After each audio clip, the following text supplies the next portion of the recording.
زي ما عودناكم تغطيه خاصه لمركز اعلام الاتحاد المصري للميني فوتبول، والنهارده هنا من المدينه الشبابيه ببورسعيد، ومعانا نجوم مختلفين عن العاده. نتعرف بيك.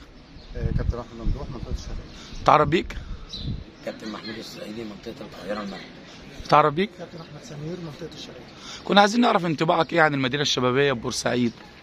والله المكان جميل جدا، استقبال على اعلى مستوى. الناس هنا بجد كرم ضيافه، والقاعات مجهزه بشكل كويس.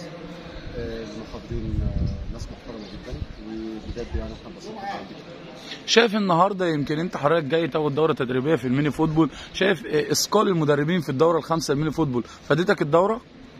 والله بصراحه انا استفدت حاجات كتير، وكفايه ان شفت اخواتي المدربين، وتعلمت من الدكاتره حاجات كتير كانت الواحد برضو ناقصاه.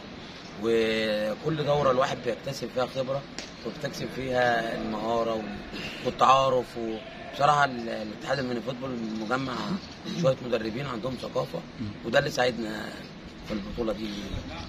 شايف ان دوره زي كده بتثقل حضرتك؟ يمكن انت معاك من الفرق المنافسه، يمكن فرقتك كانت السنه الموسم اللي فات عامله نتائج كويسه، وكانت مرشحه اللي هي تاخد الكاس بتاع البطوله، والسنه دي عامل موسم كويس. شايف ان الدورات دي ثقلت المدربين بطريقه تقدر تفيد الناس؟ اكيد طبعا، اكيد طبعا، لان احنا شفنا مدربين على اعلى مستوى، شفنا مدربين من تونس، يعني بصراحه حاجه محترمه جدا، ضافت لنا طبعا، وان شاء الله هنشتغل بيها مع فرقتنا، وان شاء الله ربنا يكرمنا. لو حابب توجه رساله شكر النهارده توجهها لمين؟